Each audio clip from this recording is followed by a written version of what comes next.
I love my husband. I don't want to get divorced, but I am exhausted. I know this is the plight of many women, but I have come to the conclusion or the realization that my husband is pretty immature and pretty irresponsible. I'm the primary breadwinner, the mother to 2 children, and I manage the relationship that he has with his ex of my stepdaughter. If it wasn't for me, all his ex would do, he and his ex would just scream at each other all the time. I work 40 hours a week in a corporate job. I maintain all of the appointments for the children. My husband doesn't know the names of my children's teachers or doctors, and I'm constantly bailing him out. He wants to be responsible. He wants to be the breadwinner, so he's always trying to make a quick buck. Most of the time, he ends up losing money in the process, and I'm sick of bailing him out. Some examples include he loses his wallet. His car breaks down. He can't find something in the house. You name it. He calls me to help him do it. He's awful with money, and he knows he can't have access to our savings because he will blow it. He's kind and generous and a wonderful human. He just doesn't know how to be an adult.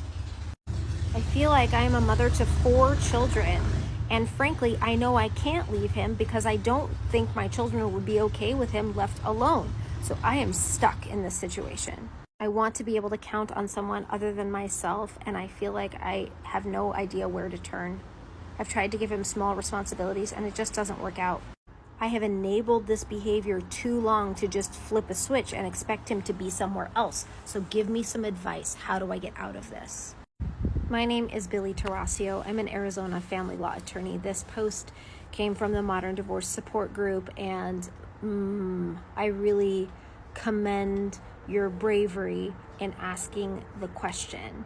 You are researching your options. You're trying to figure out how to save your marriage. You're also trying to figure out what life might be like if you divorced. You're trying to problem solve something that's really, really difficult, a situation that both you and your husband have gotten into, and now you want to know how to get out.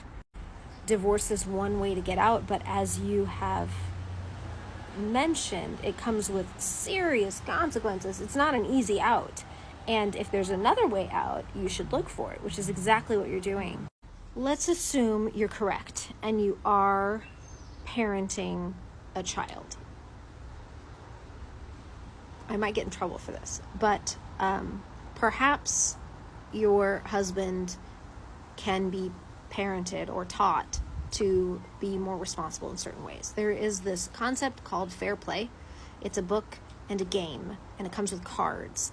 And it breaks down the concepts of tasks and how to handle tasks at home, because what you're experiencing is not unusual, okay? There are many, many, many women in your situation. It's usually not men, but probably some men too. And figuring out how to navigate and negotiate who is doing what in a home is incredibly important, because you've got this business of raising children and this business of the finances of the house and all these things. So I think that the fair play concept does a great job of breaking it down into little steps to make it more manageable to have the conversation. So that might be something worth doing. The other thing I would highly recommend is getting in with a counselor. It sounds like you love your husband and he loves you. And I think you also mentioned he has ADHD, and if that's not treated, it could get in the way of everyday life. So maybe he can get some treatment. He's gonna want to have to meet you halfway, so you're not gonna be able to do this on your own. But I love that you are willing to give him a chance and be really radically candid with him, radically candid about the consequences of his failure to help you, because you can't do this really on your own, or you can, but you're just going to have so much. It's not going to be good for your health. You're going to have so much resentment. It's just going to be really hard. And it's also it's not a relationship that you probably want to model for your children or your stepchild. So that's my 2 cents. What do you all think?